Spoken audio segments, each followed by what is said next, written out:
comigo a sua Bíblia no livro do Gênesis, capítulo de número 37.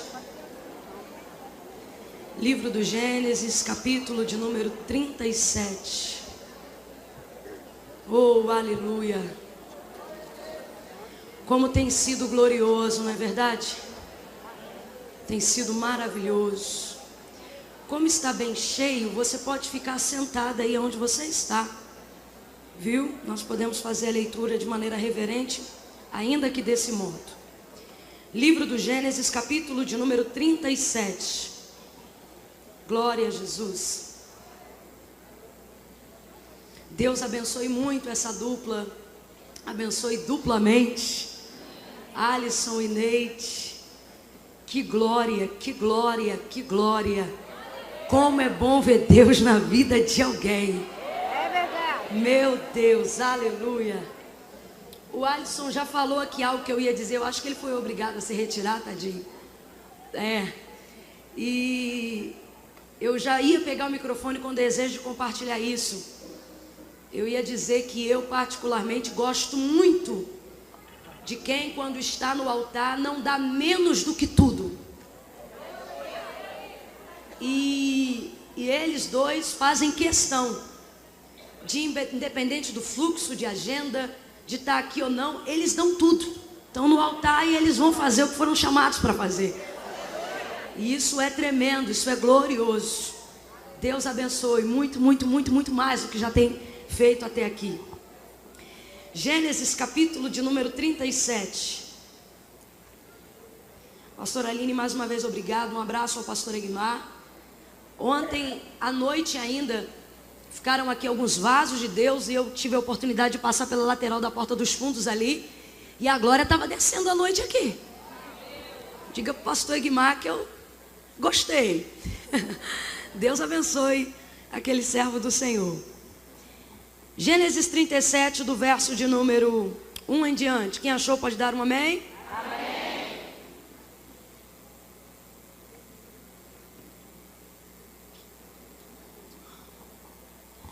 Oh, glória a Deus. Eu estou feliz aqui, irmãos. Eu estou acompanhada nesses 2 dias da minha grande amiga, conferencista, pregadora, reverenda, bispa primaz, Roberta Félix. Fica de pé, Roberta.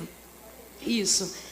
Essa mulher metida que veio com a blusa de madame hoje, cabelo, vira para as mulheres, que mulher gosta de ver mulher, ô Roberta. Pode sentar. Roberta está me acompanhando, é uma das maiores pregadoras que eu já tive a oportunidade de conhecer. E saber que ela está aqui sentada para ouvir e interceder é uma honra muito grande. Deus te abençoe, minha amiga. Diz assim o texto sagrado, gente.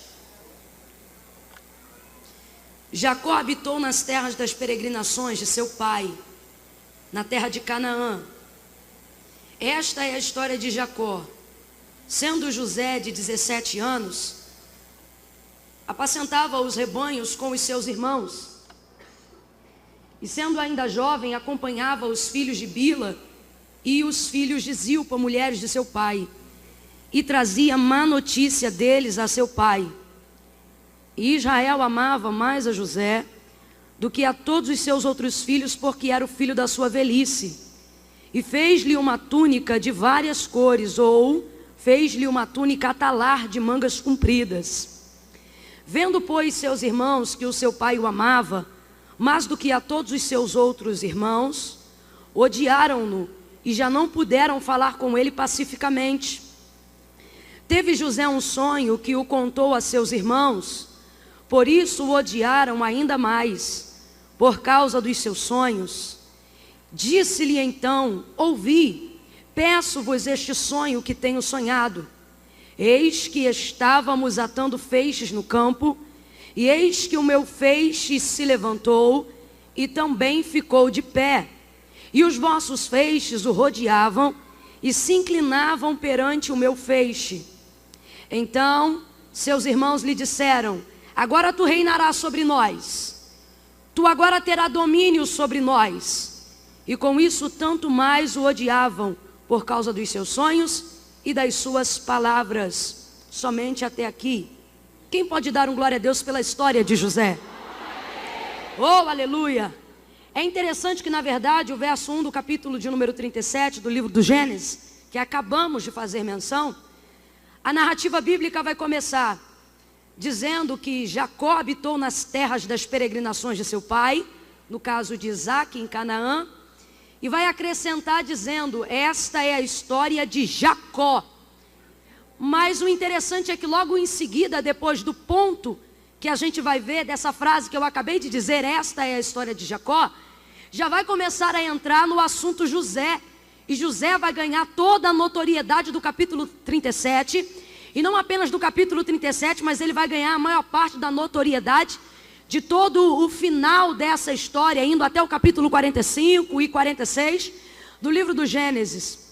E eu volto a dizer, o que é interessante é que a narrativa bíblica do verso 2 vai começar dizendo: esta é a história de Jacó.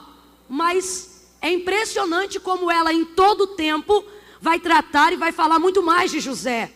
E isso vai se dar porque, na verdade, apesar de Jacó ser o grande portador da promessa que o Senhor Deus fez a Abraão, e que, na verdade, vinha se cumprindo com mais força nos dias de Jacó, quando ele disse: farei multiplicar a tua descendência mais do que as areias do mar e do que as estrelas do céu, assim como tu não podes contar, assim também farei com a sua descendência.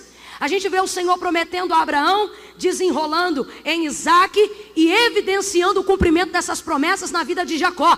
Mas o interessante é que ele vai fazer isso na vida de Jacó através da vida de José, de todos os seus outros filhos, mas muito mais na vida de José. Então por isso a história vai dizer: esta é a história de Jacó. E tendo José 17 anos, o que está dizendo é: a história é de Jacó, mas através de José. A promessa foi com Jacó, mas através de José. Deus vai cumprir em Jacó por intermédio de José. Irmã Camila, o que isso significa?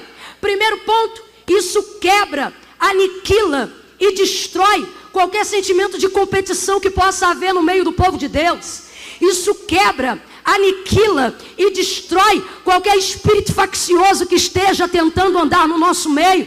Em que sentido, irmã Camila? Não importa quantos grandes portadores de grandes promessas nós temos aqui, Deus pode ter uma grande promessa comigo e pode usar a irmã Maria para cumprir o que Ele tem na minha vida. Você está entendendo o que Deus está dizendo?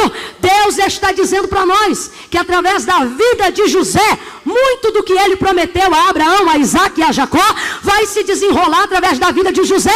Já comece a traçar o rumo profético nesta tarde, nessa manhã. Segure a mão dessa mulher, vai, sem frescura e na unção de Deus, vai. Segura na mão dela, vai, segura. Dá um apertãozinho para ela ver que você está aí, tá ligada? Agora aperta a mão dela e diga: se Deus quiser me usar para você, sacode ela e diz: estou aqui. Agora faz igual o carioca, sacode ela e diz: estamos junto, meu desejo é que Deus me use para cumprir coisas tremendas na sua vida, através da minha vida. Quem pode adorar? Aleluia! Glória a Deus! E agora essa história vai se desenrolar e você vai perceber ao longo da história o porquê que José vai ganhar tanta notoriedade no meio da história bíblica, principalmente entre seus irmãos, dentro da sua casa e no meio da sua família. José é alguém que você conhece, ele é exemplo de uma história de superação, uma história de força. Ele tem o que a psicologia chama de sublimar, que é conseguir fazer tudo aquilo que de mal lhe ocorreu, entendendo que na verdade tudo aquilo cooperou para o seu bem, e a partir disso ele consegue liberar um perdão sincero para os seus irmãos, compreendendo que todas as coisas cooperam para o bem daqueles que amam a Deus, e isso é verdade. Mas nós precisamos entender que antes de José chegar aonde ele chegou, antes de que ele veja cumprido os sonhos que um dia ele sonhou, ele é alguém a quem Deus elegeu para ocupar o lugar em que ocupou. Ele é alguém que Deus selou para estar assentado onde um dia ele se assentou. Ele é alguém a quem Deus deu um sonho, ele sonhou e agora ele se assenta no lugar em que um dia o seu coração preparou, em um dia que a sua mente vislumbrou. E por que isso acontece? Nós já começamos a entender duas vertentes. A primeira palavra profética que eu quero liberar aqui, gente, é que há lugares da parte de Deus preparados para nós nos assentarmos. E eu estou falando de cadeiras de honra. Eu estou falando de lugares de glória. Eu estou falando de atmosferas tremendas. Eu estou falando de caminhar entre os príncipes e as princesas da terra. Eu estou falando do cumprimento de promessas extraordinárias que Deus fez quando você tinha 9 anos de idade. Coisas que você sonhou quando tinha 12. E hoje, por já ocupar o corpo de uma mulher formada, você talvez pense, será que ainda vai se cumprir? Deus está me mandando dizer que promessas extraordinárias vão se cumprir na sua vida. Aleluia! Aleluia! Agora nós precisamos entender que não é porque temos uma promessa que podemos andar de qualquer maneira, se valendo da promessa que um dia nos foi feita. Não é porque temos um sonho que Deus concorda. Não é porque temos um desejo que Deus aprova. Olhe para cá, não perca isso por nada. Não é porque temos um desejo que Deus aprova, um sonho que Deus concorda, um querer que Deus aceita, que Deus confirma, que significa que podemos andar da maneira com que nós quisermos, acreditando que se Deus tem uma promessa, Deus cumpre o que Ele prometeu, independente da minha condição. Gente, me diga aonde isto está na Bíblia. Se você achar um lugar que dê respaldo para essa doutrina, você me mostre, porque eu não conheço. Quando eu observo a Bíblia Sagrada, eu percebo que todas as promessas que Deus fez a Israel, todas elas estão condicionadas à obediência. A única que não está condicionada à obediência são as promessas ligadas ao juízo, ligadas ao arrebatamento. Por quê? Porque elas não dependem em nada de nós. Elas só dependem exclusivamente de Deus. Então, se você crê, Ele vem. Se você não crê, Ele vem também. Se você aceita, Ele vem. Se você não aceita, Ele vem também. Se você concorda, Ele vem. Se você não concorda, Ele vem também. Se você obedece, Ele vem. Se você não obedece, Ele virá também. Se você vai subir, Ele vem. Se alguém vai descer, Ele vem também. Somente essas não estão condicionadas à obediência. Todas as outras promessas que o Senhor fez a Israel, perceba, se ouvirdes, se obedecerdes, se atentamente fizerdes o que eu mando, sempre se, eu farei, se, eu darei, se, eu levantarei, se, eu prosperarei, se, eu entrarei, se. Dá uma olhada para tua irmã com o olho bem arregalado e diga, se. Então perceba, são promessas condicionadas à obediência. Sabe por que todas as vezes que eu falo de José, eu faço questão de falar sobre o condicionamento de uma promessa, ou do cumprimento de uma promessa? Porque quando a gente olha para José, a gente imagina um rapazinho mimado, alguém que nasceu com alguns privilégios por causa da eleição soberana. Mas não é dessa maneira, e é exatamente assim com que nós visualizamos algumas pessoas que parecem que no reino de Deus são mais privilegiadas do que outras. Quando a gente vê um ministério crescendo, quando a gente vê uma mulher frutificando, quando a gente vê alguém evoluindo, a gente tem a impressão de algum momento em achar que de alguma forma foi privilegiado. É porque é mulher do pastor, é porque é filho de Jacó, é porque é filha de pastor, é porque o marido é presbítero, é porque o esposo dele é o queridinho do pastor, é porque a esposa do pastor gosta dele. Ei, escute o que eu vou lhe dizer, o meio que eu ocupo é apenas uma prévia condição que Deus já estabeleceu para que meu crivo seja mais forte, para que meu crivo seja mais sério, para ver se eu estou preparada para vivenciar o que Deus tem para mim. Primeiro ponto. Segundo ponto, o fato de ser filho de Jacó dava para ele a condição de que talvez ele tivesse alguma regalia, mas perceba como o selo de Deus sobre a vida de José não é um selo incoerente com a chamada dele. Nós precisamos entender isso. Não é porque alguém tem uma promessa, não é porque alguém tem um selo, que esta pessoa vai poder andar de maneira descondizente com a sua chamada. Vamos olhar para a vida de José nesta manhã e nós vamos perceber que ele teve uma vida coerente com o que Deus tinha preparado para ele. E isso já me dá um respaldo de por que ser ele no meio de todos os seus irmãos. Há muitas outras respostas proféticas que antecedem aos dias de José, para que seja ele o José que Deus levantou. Mas a despeito de todas elas, nós vamos aqui usar as que ele fez, a maneira com que ele andou nos dias que ele viveu. E a primeira delas, a Bíblia vai dizer: e apacentava José os seus rebanhos, os rebanhos de seu pai, com os filhos de Bila e com os filhos de Zilpa. José tinha relacionamento com todos os seus irmãos. Não interessa se era bom ou não, ele se relacionava com eles. Ele tinha relacionamento com todos os seus irmãos, com toda a sua família. Não é porque ele tem um sonho que ele se individualiza. Não é porque ele tem um sonho que ele não vai no ciclo de oração. Não é porque ele tem um selo que ele não participa da festa anual. Não é porque ele tem uma promessa que ele se priva de participar das comemorações da família. Não é porque ele é um escolhido de Deus que ele sai do meio a qual Deus o implantou. Preste atenção. José saía com os filhos de Bila e com os filhos de Zilpa, mulheres de seu pai. A Bíblia vai dizer então que ele apacentava os rebanhos de seu pai. Tudo que os irmãos de José faziam, José também fazia, no que tange ao trabalho do lar. Preste atenção. Os irmãos acordavam cedo, José também acordava. Os irmãos iam apacentar o rebanho, o José também apacentava.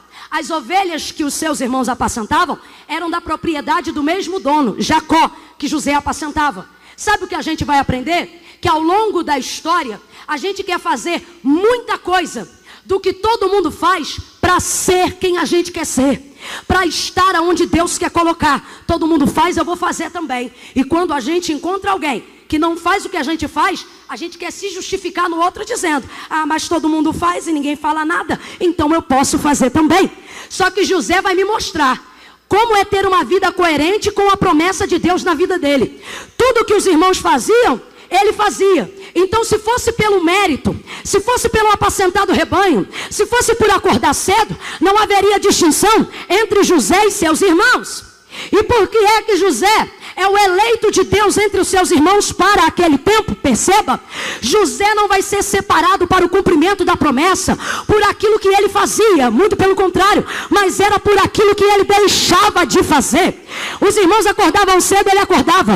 Os irmãos apacentavam o rebanho, ele apacentava. Ele trabalhava a mesma carga horária dos seus irmãos e os seus irmãos também trabalhavam. Mas a Bíblia vai dizer: e trazia dos seus irmãos uma má notícia, uma má fama ao seu pai. Sabe o que é isso? Tinha um monte de coisa que os irmãos de José faziam que ele não fazia. Aí eu vejo Deus separando José. Sabe por quê? Não pelo que ele faz, mas pelo que ele deixa de fazer enquanto os irmãos estão fazendo. Aleluia! Esse evangelho de mérito, aonde todo mundo acredita que vai ser porque faz, vai crescer porque faz, vai ser honrado porque é, ele tenta banalizar a doutrina da graça. A graça, meus irmãos, não é por mérito, não é por merecimento. E a gente diz: é, irmã, eu sei disso, sabe disso, mas fica irado quando vê Deus levantando um arrebatado, um arrebentado. Fica irado quando você olha alguém que você diz: mas fulano não merece, mas fulano não tem como, mas ele não faz o que eu faço. Mas vai ver, ele deixou de fazer uma coisa que você ainda não deixou de fazer. Perceba, o selo, a soberania, a chamada de Deus na nossa vida não se dá pelo que a gente faz, mas se dá principalmente pelo que a gente deixou de fazer. Não ligue isso a uma palavra de irresponsabilidade. Preste atenção. Você não está aqui porque fazia. Porque quem continua fazendo vem no culto, mas não fica. Assiste o culto, mas não fica. Dá dízimo, mas não se firma. Entrega a oferta, mas não é atrelado ao rol de membros. E quando você vai ver essa pessoa, ele tem uma vida até parecida com a vida de muita crente, porque ele faz muita coisa que muito crente faz. Mas ele não consegue se firmar. Automaticamente ele não tem ministério, ele não tem chamada, ele não desenvolve a vocação, pela qual ele foi chamada. E aí quando você vai ver o motivo, ele vai dizer: ah, eu só não fiquei ainda porque eu não consigo deixar de fazer isso, de fazer aquilo, de fazer aquilo outro. Quantas pessoas você conhece que são portadoras de grandes promessas da parte de Deus, mas que ainda não viram o cumprimento dessas promessas, não pelo que elas fazem, porque elas também vêm no culto, elas também compram o uniforme, elas também participam de orações, elas também dão o dízimo. Tem muitas que dão ofertas alçadas, elas acreditam nas promessas, elas até se vestem como crente. Tem gente que a gente conhece que tem um linguajar de crente, não é verdade? A gente olha para essas pessoas e diz: nossa, mas ela fala o que eu falo, ela faz o que eu faço, ela vai aonde eu vou. Exatamente. E por que que ela ainda não foi selada? Porque a questão não está em fazer o que todo mundo faz, mas deixar de fazer o que muita gente está fazendo. Os irmãos de José tinham uma má fama, tinham uma má notícia, eles tinham uma má reputação, um comportamento fora dos costumes daquela época. Eu não sei se eles mexiam com a mulher dos outros, eu não sei se eles tacavam pedra em mendigo, eu não sei qual era a má reputação daquilo que eles faziam, mas a Bíblia vai dizer que o que eles faziam e era mal. E isso que eles faziam, José não fazia. Vou repetir. Isso que eles faziam, José não fazia. Entenda. Nessa manhã eu estou profetizando da parte de Deus. Quem crê? Meia dúzia aqui já creu. Aleluia. Eu estou profetizando da parte de Deus que você vai sair do Mulheres Avivadas com força. Com força. Mas não é essa força que você está pedindo, não. Não é força para fazer, não. Porque a maioria pede força para fazer. Senhor, me dá força para fazer. Me dá força para entrar. Me dá força para conquistar. Me dá força para crescer. Me dá força para pregar. Não é assim que a gente ora? Me dá força para louvar, me dá força para jejuar. Isso não é problema, Deus vai dar força para isso. Mas sabe quando você vai ter força para isso? Quando você antecipar a oração dizendo: Deus, me dá força para segurar minha língua dentro da boca, me dá força para parar de questionar tudo que tu faz. Eu estou profetizando nesta manhã força, não para fazer, mas para deixar de fazer. Pega na mão dessa mulher, pega na mão dessa mulher aí, segura a mão dela, sacode ela e diga: força. Não, sacode ela e diga: força, não para fazer. Sacode ela e diga: para deixar de fazer, deixar de falar mal dos outros, deixar de ter língua maliciosa, deixar de xingar palavrão, deixar de fazer bobagem. Força para deixar. Já falei que se é para aplaudir é todo mundo junto. Deixa eu beber um golinho d'água, deixa. Não, mas deixa, continua adorando, o culto é para Deus. Não me ilude não, deixa eu beber um cadinho d'água.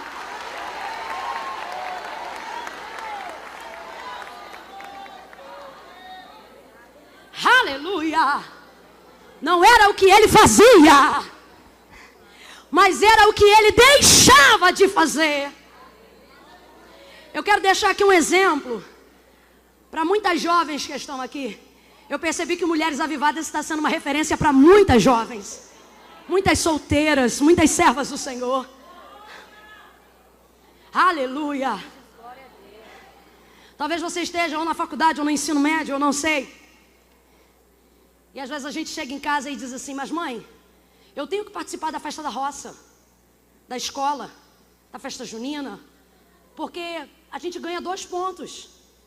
E quem não faz perde 2 pontos. Por causa de 2 pontos, miserável.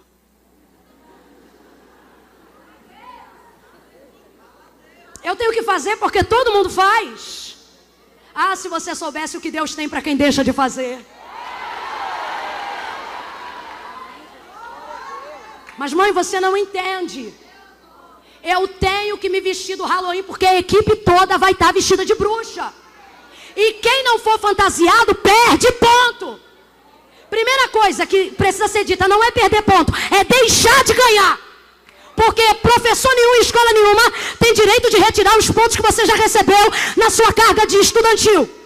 Agora, na tentativa de ganhar mais pontos, quando você vê que não tem condições de ganhar, você pensa: eu vou perder. Não, você vai deixar de ganhar, é diferente. Mas mãe, eu tenho que me vestir de diabinha. Porque é 3 pontos. É meio ponto. Sabe o que eu acho interessante? Faz um trabalho escrito à mão, é 0,5 ponto. Agora se veste de bruxinha para ficar na festinha do Halloween, ganha 2,5 pontos. Deus está dizendo, eu tenho cumprimento de promessas para quem vai deixar de fazer. Deixar de fazer. Levanta a tua mão. Deus está te fortalecendo de autoridade e força para conseguir deixar de fazer. Deixar de fazer. Muitas coisas os irmãos dele faziam. E ele também fazia. Então eu percebo que ele não foi escolhido pelo que ele fazia, mas principalmente pelo que ele deixava de fazer. Não fazia. Pelo que ele não fazia.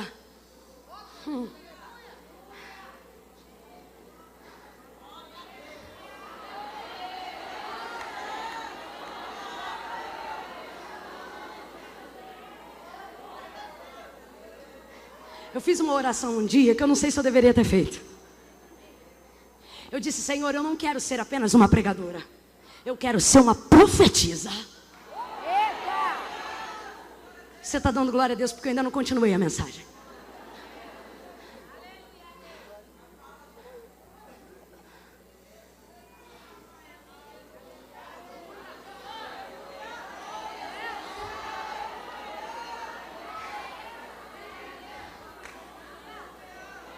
Tem algumas coisas na igreja, quando a gente olha na igreja, a gente vê que na igreja todo mundo é igual. Porque todo mundo faz. O que se faz na igreja todo mundo faz. Aqui todo mundo dá glória, aqui todo mundo é crente, aqui todo mundo é santo, aqui todo mundo é de Deus. O problema é quando o culto acaba e a gente vai pro shopping. O problema é quando é sexta-feira, não tem culto e a gente vai pro restaurante. Aqui todo mundo faz o que todo mundo faz, mas o Senhor está procurando alguém que lá fora faça diferente do que todo mundo está fazendo lá fora.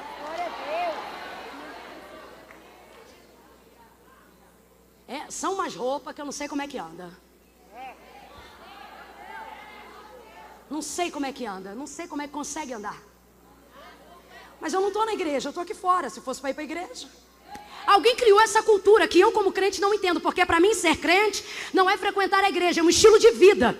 E eu não troco de roupa porque eu troco de ambiente. Aonde você me vê, você vai me ver exatamente como eu estou. É claro que se alguém está na tribuna ou se está abaixo, há algumas variações. Não é porque eu sou assembleiana que eu sou habitolada. Quero deixar isso claro para os críticos. Agora uma coisa precisa ser bem colocada. Nós precisamos aprender a fazer a diferença e deixar de fazer o que todo mundo faz, aonde quer que nós estejamos. E Deus está mandando eu dizer isso categoricamente. Quem crê dê glória, e quem não crê tem que tirar o microfone da minha mão. Mas o que está claro e o que o Senhor está dizendo é: aqueles que eu separei com o selo da soberana vocação são aqueles que vivem à altura do seu chamado. E para viver à altura do seu chamado, você não pode andar como todo mundo anda, você não pode falar como todo mundo fala, você não pode se vestir como todo mundo veste. Não me irrita, eu fico irritada. Quer ser pregadora? Pregue, ganhe o Brasil, ganhe o mundo. Mas entenda, você não vai poder fazer um monte de coisa que um monte de crente faz. Quer cantar? Quer ver a unção de Deus descer? Quer ver o cumprimento de grandes promessas? Ótimo! Deus faz. Só não acredite que você vai viver tudo isso fazendo o que todo mundo faz.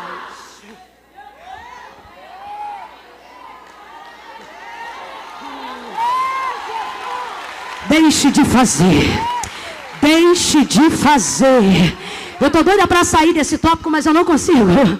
Deus está dizendo para alguém que está sentado lá na parede, lá atrás, perto da porta: deixe de fazer.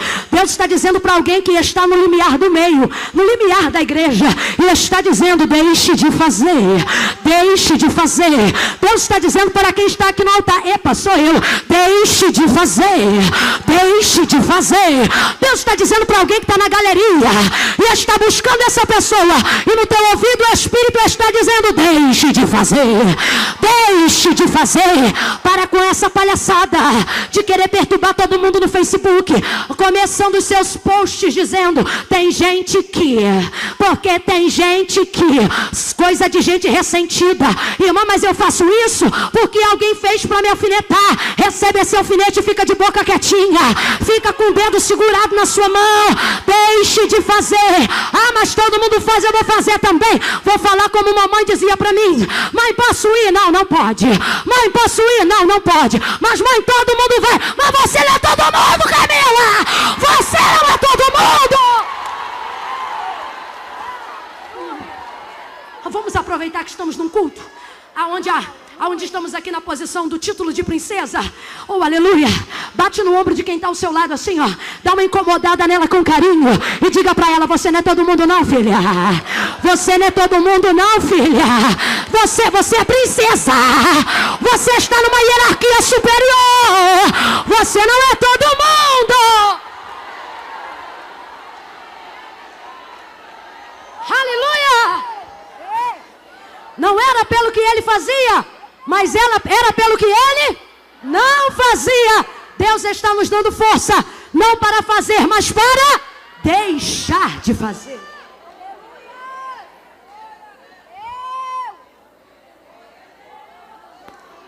Você fez muita coisa que muita gente fez para estar hoje nesse congresso, mas só ficou no congresso porque você deixou de fazer muita coisa que muita gente que não teve disposição para não fazer. Eu vou ter que deixar meu filho 3 dias. Vou dormir no pátio da igreja. Isso é loucura, eu não vou. Aí você diz: eu vou deixar a minha cama. Eu vou deixar meu chuveiro quente. Eu vou deixar minhas panelas. Eu vou agarrar nos tabuleiros da cantina. Eu vou marchar com aquelas irmãs mesmo depois que o culto acabar. Eu vou receber o que Deus tem para mim, mesmo que eu tenha que deixar de fazer. Depois disso, a Bíblia vai dizer que por trazer má notícia dos seus irmãos ao seu pai, eu preciso deixar isso claro aqui. Quando a gente observa esse texto, a gente tem mania de achar que José é um filho mimado e fofoqueiro. Quantas vezes eu vi muitas pessoas colocando José na posição do caçula mimado que faz fofoca. São pessoas que na verdade não observaram atentamente a cultura de uma família de hebreus. Na cultura de uma família de hebreus, o maior princípio e o mais elevado grau do mandamento respeitado é o honra teu pai e a tua mãe, para que se prolonguem os teus dias sobre a face da terra. Por exemplo, quando algumas cartas falam sobre casamento e acerca da desonra dos pais, não está falando sobre xingá-los, está falando sobre desobedecê-los. Sobre, por exemplo, se casar com quem eles não aprovam. Um judeu, dentro dessa cultura que vive de fato e de verdade, o que a Bíblia diz, o que a Torá ensinava, ele não tinha coragem de casar com alguém que o pai não autorizasse. O maior princípio elevado de honra para esta casa é a casa que tem filhos que honram o seu pai. Quem honra o pai e a mãe, honra a casa. Quem honra o pai, no caso de José, honra a casa. Vem comigo e grava isso nessa manhã. Diga assim: quem honra o pai, honra a casa. Quem honra a casa, honra o pai. Eis a motivação de José por ter que contar ao seu pai o que os seus irmãos faziam do lado de fora da casa. Sabe por que ele tinha que contar? Porque todo mundo não trazia sobre si o próprio nome apenas, mas trazia sobre si o nome do pai, que era o nome de respaldo. As ovelhas eram de Jacó, as tendas eram de Jacó, a casa era de Jacó, o terreno era de Jacó. Eles viviam respaldados no nome do pai. Então quando eles saíam na rua e faziam algo que era bom, não era o nome deles que era honrado, era o nome da casa, era o nome do pai. Quando eles faziam algo bom, ninguém dizia: ah, é Judá, ah, é Rubem. Não, alguém dizia: são os filhos de Jacó. Agora, quando eles faziam algo mal, de igual forma, ninguém tornava o nome deles memoráveis, não. Quem era trazido à memória era o nome do pai, era o nome da casa. Então quando eles faziam algo que era mal, quando eles faziam algo que era ruim, as pessoas olhavam na rua e elas não diziam: olha o que eles estão fazendo, olha o que Rubem fez, olha o que Judá fez. Não, eles olhavam e diziam: olha o que os filhos de Jacó estão fazendo. Então isso manchava o nome do pai isso manchava a casa. Por que José tinha necessidade de contar aquilo que eles estavam fazendo? Porque quando isso acontecia, não era o nome deles que era sujo, mas era o nome do pai. Era o nome era a honra da casa, era o nome do pai. José não conta porque quer dissensão. José conta porque quer reparação. José não conta porque quer porfia. José conta porque quer dignidade. José não conta para fazer fofoca. José conta para prevalecer a honra. José não conta para causar desarranjo. José conta para restaurar a harmonia. José precisa guardar a honra da casa, porque é impossível alguém que ame o pai desonre a casa, ou alguém que desonre a casa diga que honra o pai. Não, as duas coisas caminham juntas. Se você ama o pai, honre a casa. Se você honra a casa, ame o pai. Essas coisas precisam caminhar juntas. Então, quando José contava, ele contava para proteger a honra da casa. Ele contava para proteger a honra do pai. Agora diga para mim, você que é filho, pai precisa de proteção? Você tem um filho de 9 anos, um filho de 2, ele precisa te proteger? Você deixa ele te defender? Você tem necessidade de proteção. Você não quer que ele entre em disputas por você. Eu vejo um monte de mãe dizendo, faz comigo, mas não faz com meu filho. Só que vocês não entendem que vocês já foram também filhos. E quando a gente estava na escola, podia xingar a gente do fio do cabelo até a unha do pé. E a gente se controlava, mas quando botava a mãe, a gente dizia, a mãe não. A mãe não. Né? A mãe é coisa séria, a mãe é coisa sagrada.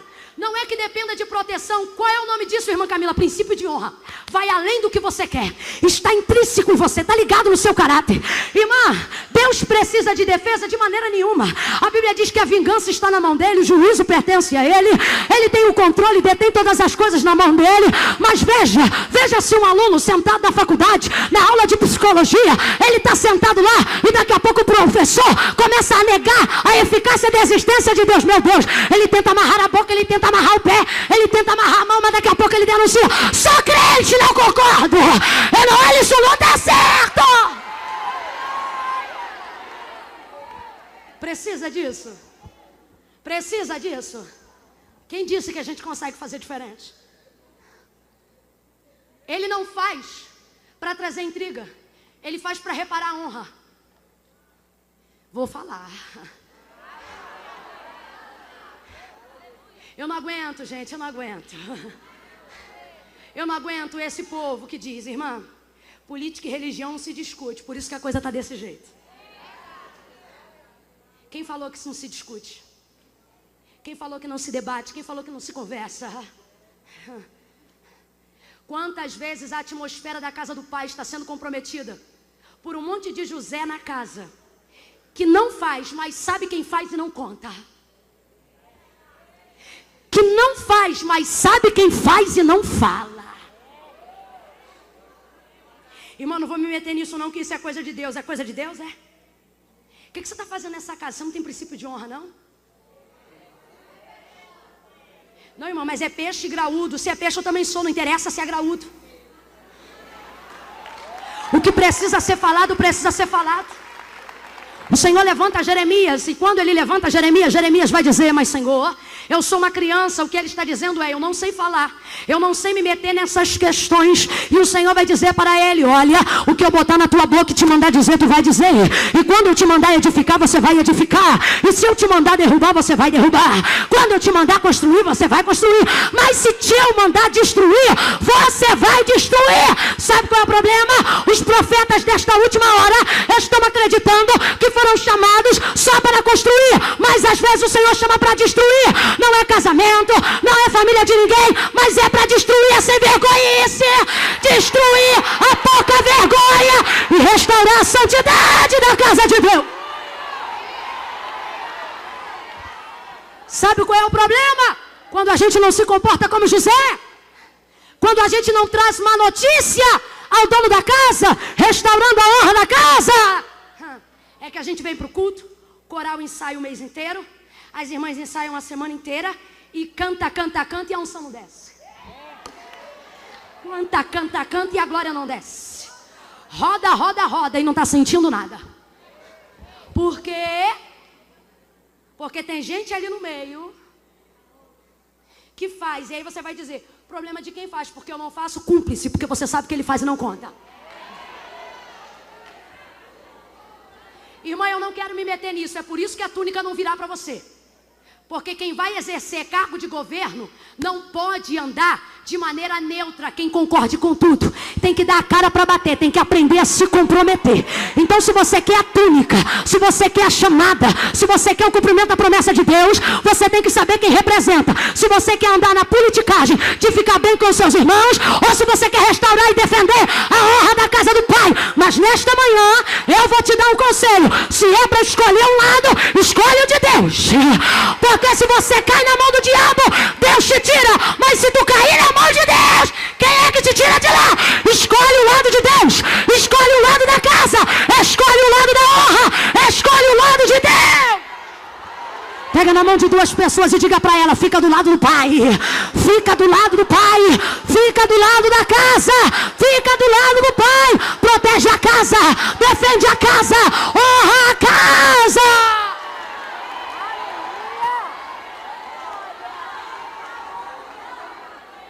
Honre a casa. Sabe por quê? Você depende da provisão da casa. Se a casa entrar em dificuldade, sua casa pessoal também sofre. Pense numa igreja que não tem condições de manter os seus membros. Ela destrói muitas famílias. Porque está faltando primeiro manutenção na casa do Pai. Trazei todos os dízimos e ofertas à casa do tesouro, para que não falte mantimento na minha casa. Essa casa tem que estar protegida.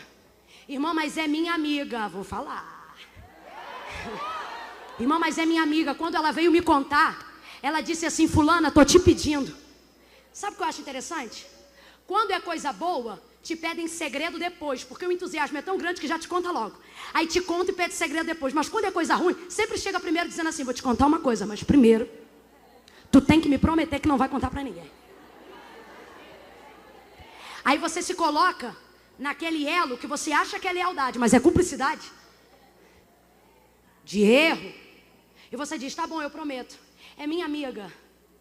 O problema é que essa sua amiga te procura todo mês, ou já algumas vezes ao longo de um ano, ou uma vez por ano, ao longo dos anos da sua amizade, para te confessar todos os pecados, adultérios e tudo que ela comete nesse período. E ela sempre conta, e você sempre ora, você perdoa, você chora. Sabe o que eu acho interessante? Depois que ela te conta, ela sai bem para chuchu e você fica mal. E ela sai bem porque confessou a alguém que tem algum respaldo sacerdotal. E você fica péssima.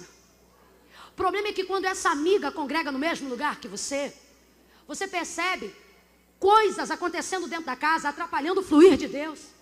Você sabe o que está acontecendo, mas comprometido pela palavra em que você disse que não contaria a ninguém, você começa a se mutilar. E sabe o que acontece? Tem algumas amizades que são algemas travestidas de alianças.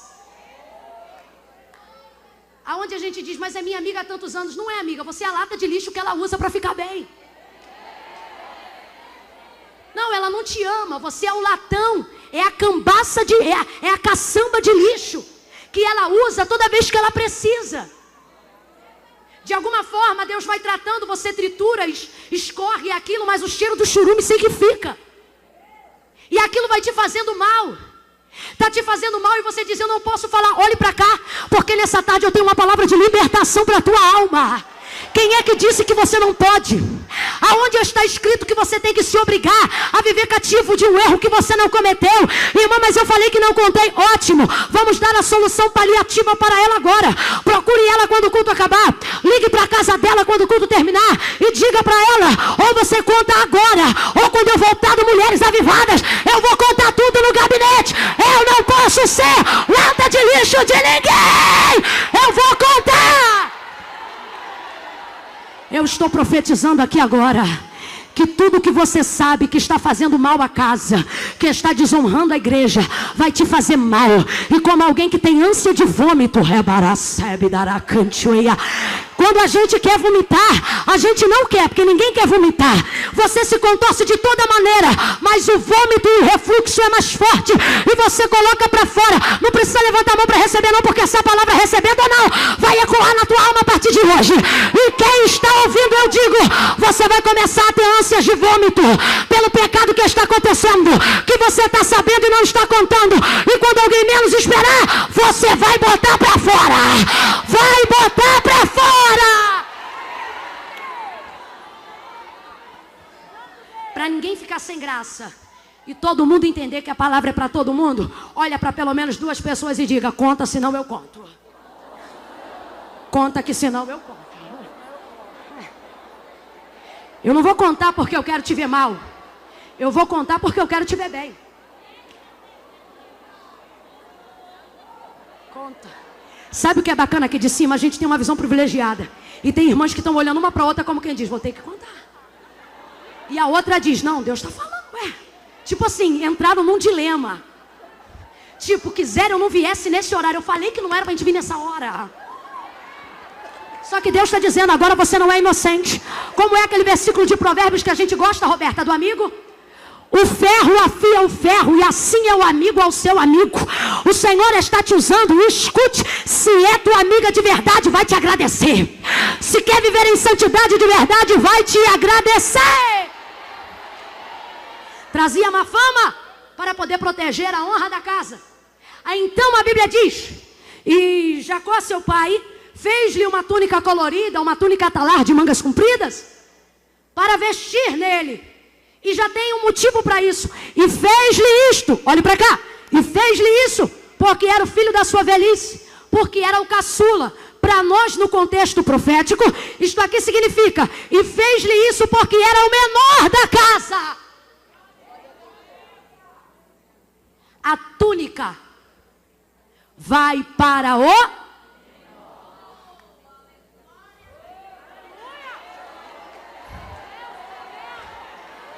Pergunta aí para pelo menos 2 pessoas. Vamos pregar junto? Pergunta aí para ela e diga para ela: quer vestir? Fala para ela: quer vestir? O que ela te respondeu? Quer vestir? Fala para ela: então desce. Desce. Quer vestir? Então desce. Quer vestir? Então desce. Quer vestir? Considere o seu irmão maior e você menor do que ele. Quer vestir? Seja o menor. Quer ser honrado? Seja o menor. Quer crescer? Seja o menor. Quer pregar? Seja o menor. Quer ter o seu nome soprado na terra? Seja o menor. É triste o que eu vou dizer, mas é verdade. Apresente para mim um nome dos que Deus soprou, que se mantém na atual história, e que não conseguiram descer, e que continuam na posição que um dia Deus colocou. Porque a túnica, ela procura o menor. A túnica vai para o menor. Você nunca vai ver vestido com a túnica. Que túnica? A túnica da honra, a túnica do cumprimento da promessa. A túnica aponta para o que José vai ser, mas ele ainda não é. Mas Deus não olha a gente pelo que a gente é. Deus chama a gente pelo que ele já vê que a gente vai ser. Então escute isso aqui. Você nunca vai ver vestido com a túnica gente que chega na igreja dizendo: porque você sabe que se eu não fizer, ninguém faz, né? Não, porque eu só tô de olho nesse pastor. Porque meu dízimo é o maior da igreja. Eu quero ver quando eu tirar meu dízimo daqui desse hall de membros, o que é que ele vai fazer da vida. Não, porque você sabe, ninguém rege o departamento igual eu. Não leva mal não. Não, tudo bem, a glória é de Deus, mas reger que nem eu rejo. Deixa que a boca dos outros te louvem. Deixa que teu nome seja testemunhado nas portas. A túnica começa a ser tirada do seu corpo quando você levanta a sua própria bandeira, o seu próprio nome. Vai receber porque era o menor. Irmão, porque você sabe que se eu não estiver no comando daquela cantina, nada vai para frente, não vai botar túnica nunca. José era o menor e ele veste a túnica. Quando a gente vê a túnica em José, a gente dá glória a Deus, mas só Deus sabe a luta que foi vestir essa túnica. Agora o problema não é só a indisposição dos irmãos em vê-lo vestido com a túnica. O problema é que ele era pastor. José não era governador, José não era príncipe, José não morava em palácio, José morava numa tenda, José habitava numa região não pavimentada, José saía cedo, José ficava no sol. Sabe qual era o horário de recolher as ovelhas? Meio-dia. Até então tinha que ficar peregrinando desde cedo, até o meio-dia com as ovelhas no sol. Sabe qual era a roupa que o pastor da ocasião usava? Um tecido ou de algodão ou de linho, curto ou até a canela, com a manga às vezes na sua maioria curta ou sem manga, apenas um cordel, um barbante em sua cintura e um tecido muito fino. Para quê?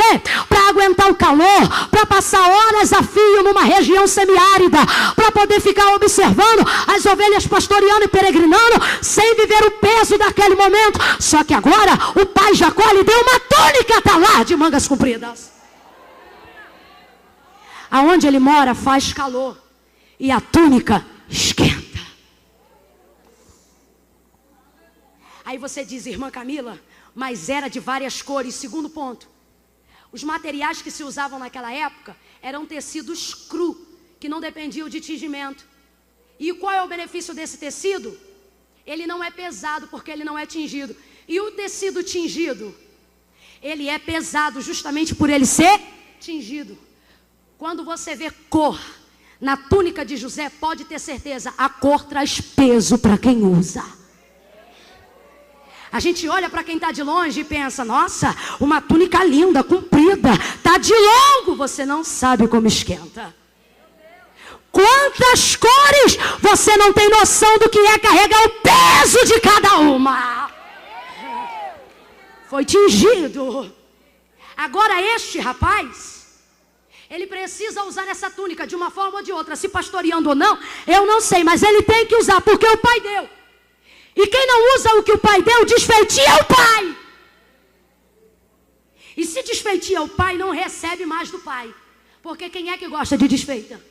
Traz na tua memória agora, tirando o fato de ser parente, tirando o fato de ser filho. Quando você entrega algo para alguém, e você compra uma roupa, uma bolsa, um sapato, você vê que essa pessoa não usa, você tem vontade de dar outra coisa para ela? Não, dá uma indignação danada. Você não tem vontade de entregar para ela, o nome disso é desfeita. Ele não quer. Ele desfez na minha cara. Sabe por que muita gente está deixando de usar a túnica que o pai deu para usar? Sabe por que muita gente está deixando de vestir a túnica que o pai deu para vestir? Porque esquenta, porque pesa, porque incomoda. E sabe qual é o motivo maior? Porque ele passa mais tempo com os irmãos do que o próprio pai. Mas na nossa vida a gente aprende que tempo bom não é o tempo que a gente gasta em algo, mas é o tempo útil que a gente tem quando a gente gasta em algo. Irmã Camila, não entendi, vou explicar. Você passa mais ou menos 8 horas por dia longe do seu trabalho. Passa mais ou menos 2 horas entre condução, uma coisa e outra. Já foram 10. Você precisa dormir de 7 a 8. Sabe o que isso significa? Que o tempo útil que você passa na sua casa, algumas casas vai de 3, outras vão de 4, mas nenhuma das que trabalham fora passa de 6. E até quem trabalha em casa fica sem ver os filhos pelo menos 6 horas, se eles estudam, por dia. E o marido, porque trabalha 8 horas e só chega em casa, dependendo de onde mora, depois das 10 ou das 12 horas fora de casa. Ou seja, o tempo útil que você passa com quem você ama varia de 3 a 6 horas dia. Isso significa que você passa mais tempo estudando, mais tempo trabalhando, mais tempo em condução do que com a sua família. Então, se eu perguntasse assim para você, se eu afirmasse para você, você passa mais tempo no trabalho porque você gosta mais do trabalho, seria verdade? Você passa mais tempo no ônibus porque você gosta do ônibus, seria verdade? Você passa mais tempo dormindo porque você ama dormir, seria verdade? Mais ou menos. Mas o que eu quero dizer é o seguinte: o tempo que você mais dá valor, eu estou falando de uma esmagadora maioria, eu não estou falando de quem tem problema, de quem tem trauma, eu estou falando da maioria da sociedade. A maioria gosta de passar o tempo útil com a família. Irmã Camila, eu gosto de estar com os meus filhos. Eu gosto de estar na minha casa. Eu conheço gente que ama tanto família que prefere não sair, fazer comida em casa, ficar em casa, descansar em casa, tomar banho de piscina em casa, ficar em casa com a família. Eu sou dessas. Eu tenho muita preguiça para ir para shopping. Gosto de ficar. Só que não significa que porque a gente passa menos tempo com eles, que a gente gosta menos deles. Pelo contrário, nós temos necessidade de passar mais tempo fora para honrar eles. a gente passa mais tempo fora para valorizar eles. A gente inclusive passa a vida toda tentando incutir na mente daquele filho que tem uma mãe itinerante, que tem um pai médico, a dizer, olha, eu só estou indo lá por causa de você. Eu só estou estudando 8 horas por dia por causa de você. Eu só tenho largado os nossos momentos de lazer para honrar você. Tenta incutir isso para ficar um pouco melhor. Por causa de você. O tempo que a gente passa fora não significa que porque seja mais tempo, seja o melhor. Porque na vida não se contabiliza o tempo que a gente gasta com o que a gente mais gosta, mas se contabiliza o tempo que a gente gasta, por menor que seja, com o que é mais significativo. Irmã Camila, o que isso tem a ver com a história de Jacó? Tudo. José tinha tudo para dizer, papai, eu não vou usar essa túnica da frente dos meus irmãos, porque isso vai dar problema. Não posso usar a túnica. Sabe por quê? Ele não passa mais tempo com o pai, ele passa mais tempo com os...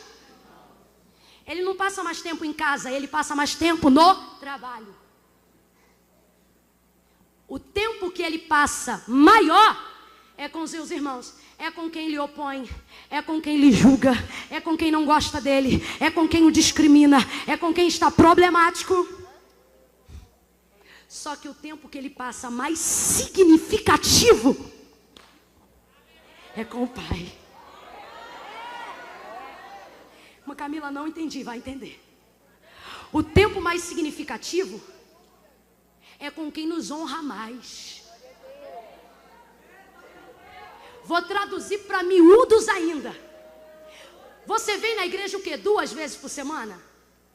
3 para quem vem um pouco mais. Líderes de trabalho tem que vir até mais. Mas vamos botar que você vem 3. Tem gente que trabalha tanto que só vem 2. Tem gente que trabalha tanto que só vem uma.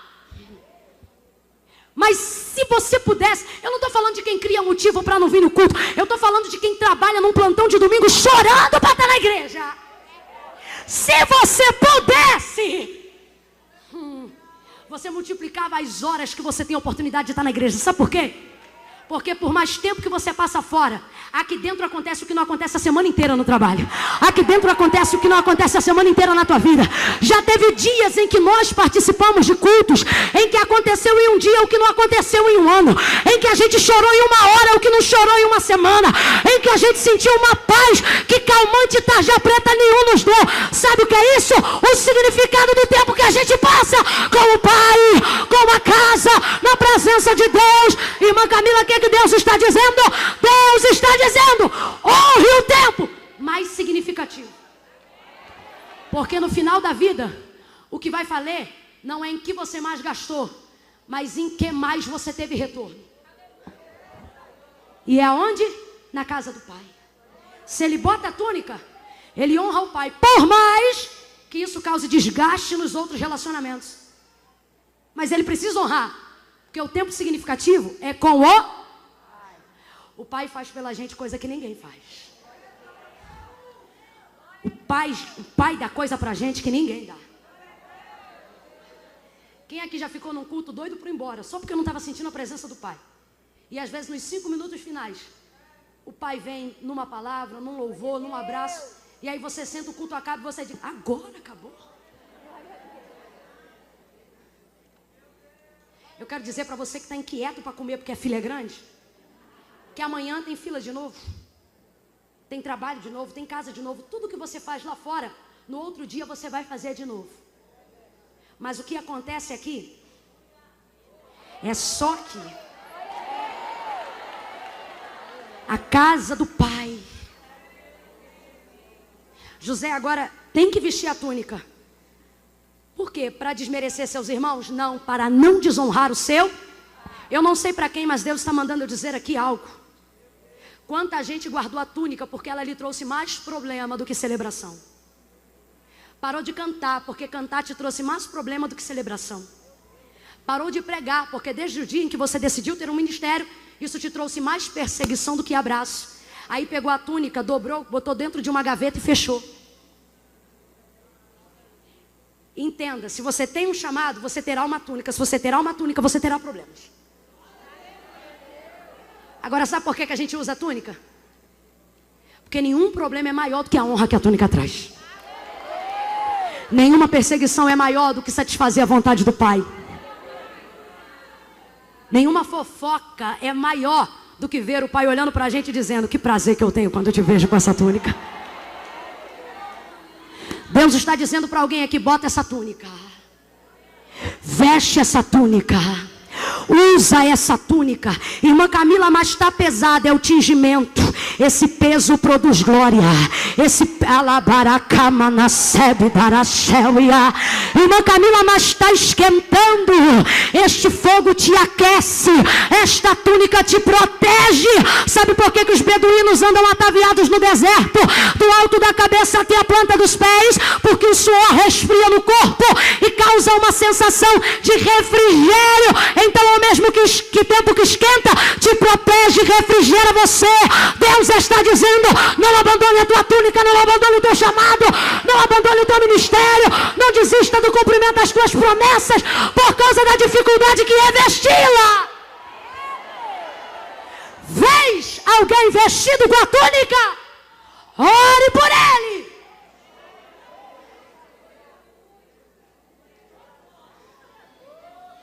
Quem é que quer usar uma túnica no deserto, gente? Quem é que quer usar uma túnica no pasto? Túnica é para quem mora em palácio. E é isso que faz Deus ser Deus e a gente ser a gente. É ele pegar a túnica de um príncipe e vestir em alguém que não mora nos palácios. Isso incomoda. Por que incomoda, irmã Camila? Porque ninguém usa o que a gente usa.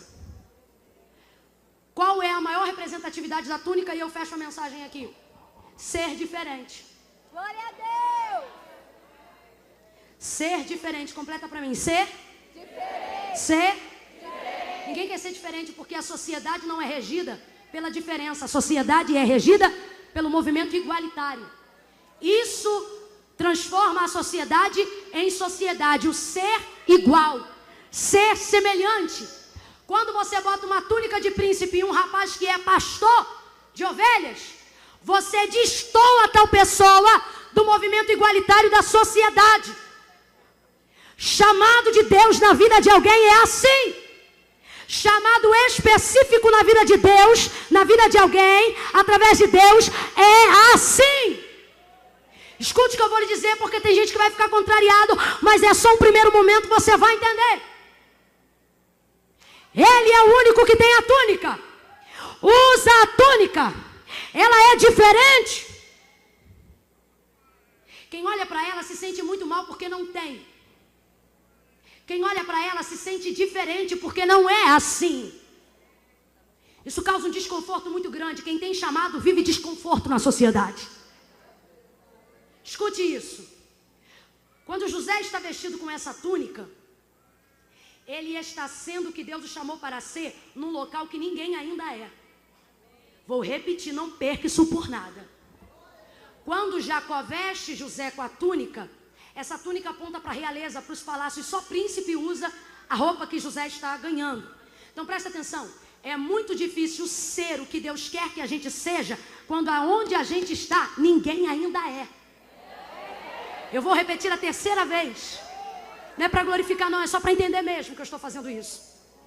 É muito difícil ser o que Deus quer que eu seja num lugar que ninguém ainda é. Isso causa uma contrariedade muito grande, não só nas pessoas, mas na gente. Tem gente aqui que tem um timbre de voz tão diferente e canta de um jeito tão diferente, e é tão diferente que não quer mais cantar, porque ninguém canta assim. Quando você canta, alguém diz: mas quem canta assim é louca. Tem gente aqui que tem uma língua tão estranha, que até quem fala em língua estranha a sua língua. Estou falando sério. Eu conheço crente pentecostal batizado com língua, com o Espírito Santo com fogo, que fala em línguas, e quando vem um crente que fala um mistério, mais mistério do que um mistério, para de falar para ver o outro falar, porque nunca viu um mistério daquele. Eu conheço gente que se veste de uma maneira tão diferente, que quando entra no culto alguém pensa exibido, mas não é, o jeito de vestir. Aí a gente entra e fica olhando. E a gente diz: é metido. Não, não é metido, é diferente. Porque vai ver a sociedade e a classe que ela mora, ninguém ganha o salário que Deus está dando para ela ganhar, para ela vestir do jeito que ela está vestindo. Aí quando a gente olha, a gente pensa, que exagero, precisa disso aqui? É muito difícil ser o que Deus quer que a gente seja, quando ninguém onde a gente mora ainda é o que Deus já quer que eu seja. Eu vou traduzir ainda para miúdos. Comissão de visitas. Olha, irmã, nós vamos fazer uma confraternização na casa da irmã Maria. Tudo é na casa da irmã Maria, né? Na casa da irmã Maria, você leva o pastel, você leva não sei o quê, você leva um salgado ou um refrigerante. Aí a irmã, uma irmã lá do meio pensa assim, ai, sabe o que eu vou fazer? Ela fez aniversário esse mês, eu vou fazer um bolo. Ela podia meter a forma dentro do fogão, dentro do forno, fazer um bolo, jogar um leite condensado e jogar o coco por cima, mas não. Ela é daquelas que faz uma massa, faz outra, abre no meio, bota recheio, pede alguém para fazer glacê real, aí ela vai, reveste de branco, aí ela ainda se aventura, colore o glacê, bota dentro de uma sacola que ela ainda não tem o bico ruim, aí ela vai lá, coloca lá dentro e ela faz o negócio. Sabe o nome da mulher? Aí quando ela vê que tá bonita, ela diz, acho que eu ainda vou botar umas pérolas. Aí bota a pérola. Depois que tá tudo bonito, ela diz, quer saber? Agora que eu já fiz um bolo mesmo, vou jogar purpurina. Aí ela vem jogar purpurina comestível. Aí quando chega na comissão de visita, tem pastel de vento, tem coxinha de galinha, tem refrigerante, tem suco de casinho, de pozinho, tem tudo. Aí ela parece a única ET, chegando com um bolo de 3 andares, com glacê real, com pérola, purpurina por cima, e ela vai entrando, irmã Maria, fiz pra você. Quem está lá e ainda não é, olha e pensa, para que isso? Para que isso? Ela faz faxina 3 meses, emenda um plantão no outro. Tem quem venha e venha do jeito que quer vir, mas ela não. Ela quer botar uma saia a cada culto de mulheres avivadas. Aí ela emenda um plantão no outro, faz capina, faz faxina, faz um monte de coisa, junta, separa o dinheiro do cartão para não dever nada. Quando está faltando um mês antes do Mulheres Avivadas, ela vai no shopping, vai na feira, não sei aonde, passa o cartão, parcela em 3 vezes, pega a saia que ela quer, combina pro sapato, compra o shampoo e o condicionador que ela quer, enrola o bob antes de dormir no acampamento. Quando dá a hora do culto, 9 horas da manhã, alguém pensa, que palhaçada, para que um salto desse, um cabelo desse, uma saia dessa? O que é que eu posso fazer se Deus me chamou para ser? Quando alguém ainda não é, se Ele me chamou para ser, eu serei. Seja!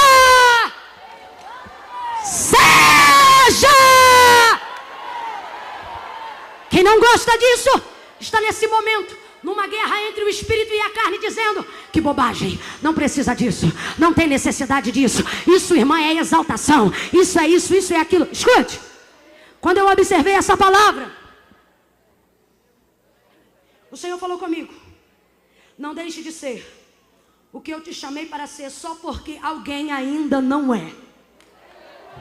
E sabe o que acontece? Acontece que nós sempre queremos nos colocar numa posição igualitária, porque a gente acha que humildade é isso. Aí a gente pega alguém, bota do lado, vamos supor, você está vivendo um momento de bênção, não é sempre, gente, mas é como diz um dito popular, né? Quando for luta, chore, mas quando for flor, regue. Luta não é para toda a vida. Ontem a Gilene, por exemplo, estava me contando o testemunho dela. Pensa na luta, é de chorar, a gente chorou na mesa. Aí hoje ela me bota esse vestido que você não tem noção de quanto custa, eu sei,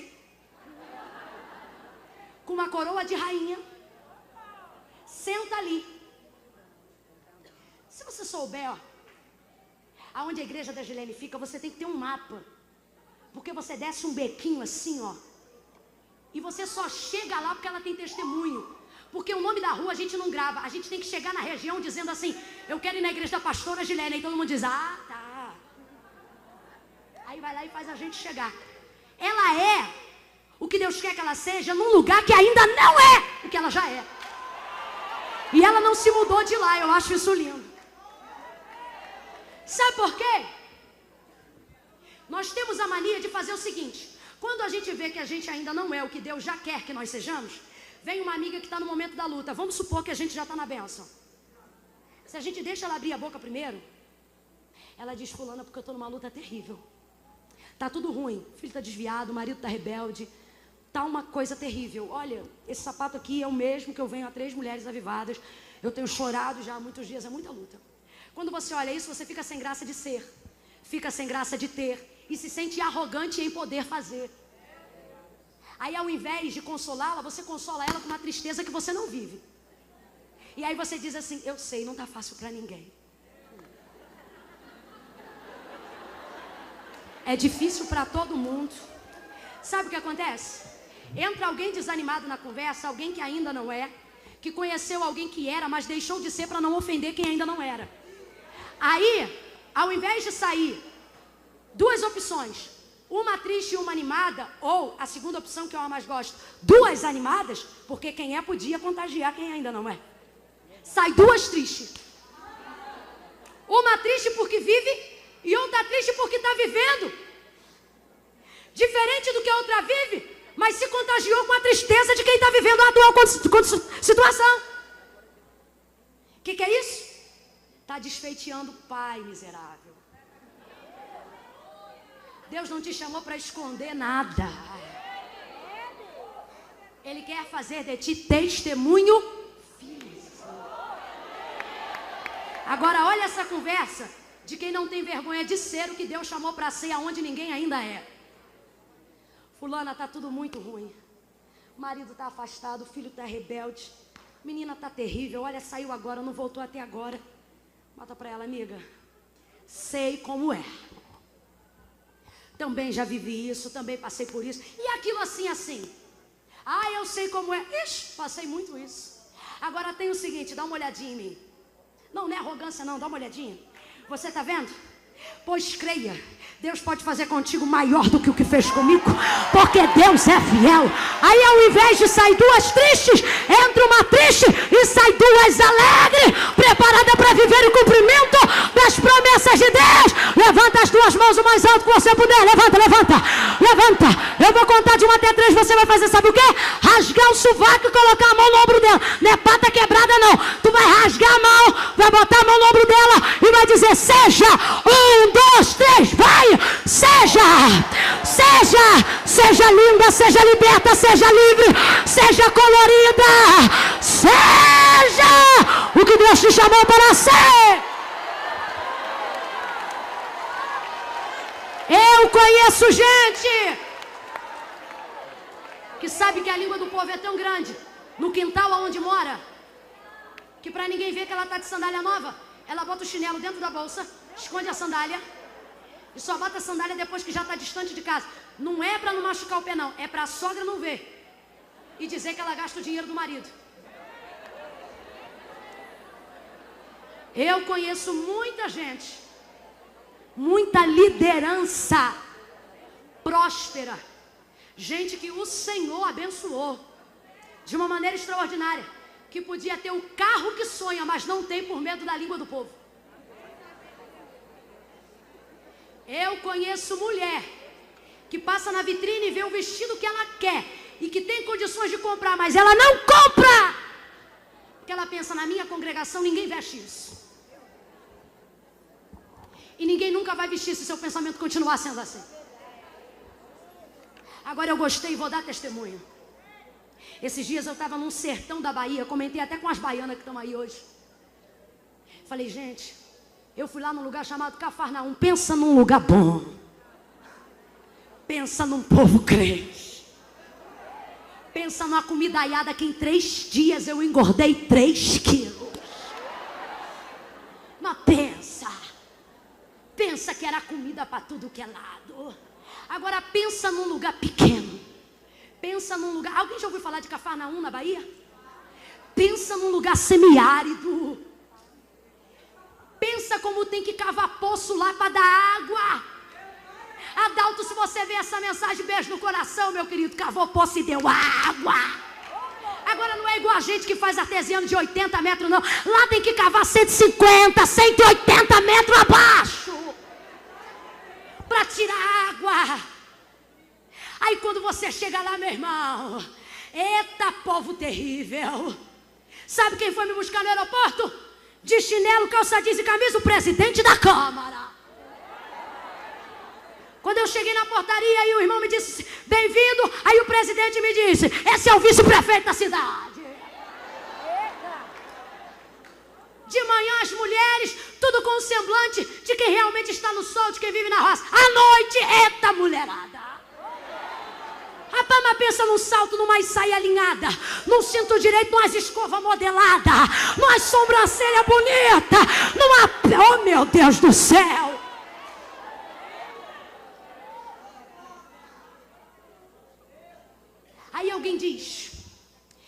Vai gastar dinheiro trazendo pregador de longe para quê? Usa alguém daqui mesmo. Para que fazer tanta comida? Leva o pregador para comer uma pizza, tá muito bom. Eu acho um abuso, a pessoa vem pregar, é missionária e ainda traz acompanhante. Mas eu conheci um povo lá, que leva a gente, que faz comida, que dá acompanhante, que trabalha na roça, que colhe o que faz, que colhe o que planta, que rega o que planta, que bota na mesa, que honra, que veste. E por isso eu estou dando testemunho deles hoje aqui, vai ver, Deus quer fazer isso. Pensa num povo que é num lugar que ninguém é. Eu acho lindo, como itinerante eu vou falar. A gente chega nos cantão que você olha, é mato para tudo que é lado e você só vê a igreja. E você diz, gente, me trouxeram aqui para quê? Só tem boi, não tem ninguém para pregar aqui. Meu irmão, aí você chega na igreja às 7 horas, que eu gosto de chegar cedo. Quando o culto começa, eu tô lá. Aí daqui a pouco vai sair uma multidão de um lado, outra multidão do outro. Eu vou falar porque eu gosto de pregar, irmãos, o português, o brasileirismo que a gente vive. Chega umas irmãs às vezes que falam, nós viemos, nós fomos, nós subimos, nós descemos. Quando você vai lá fora é Hilux, é CRV. Elas entram naqueles carros com aqueles sapatos. Eu fico olhando, fui lá na liquidação, trouxe. Nós vai, nós vem, nós fomos. Tá com carne stiff, tá com isso, tá, não sei nem falar. Tá com um monte. Eu digo, gente, o que é isso? Eita, gente que sabe ser. Escute! Na tentativa de deixar ser o que Deus quer que você seja, para agradar alguém que ainda não é, você chegará a um ponto da vida que nunca vai ser o que alguém queria que você fosse, e nunca será o que um dia você sonhou para ser. Sabe qual é o resultado? Frustração. Então, se é para chegar a um ponto da vida sem eu ter que agradar ninguém, que eu faça a vontade de Deus, que eu realize os sonhos do meu coração, mas que eu seja o que Deus quer que eu seja. Seja! Isso não se dá só em excelência, não. Se você não gosta de marca, se você não gosta de andar elegantérrima, se você faz a linha simples, não te obrigue ninguém a andar no luxo. Ocupe os maiores lugares da terra usando a sandália que você usa, a saia que você tem, a blusa que você gosta. Só pelo amor de Deus, entenda. Deus está dizendo, seja o que eu te chamei para ser.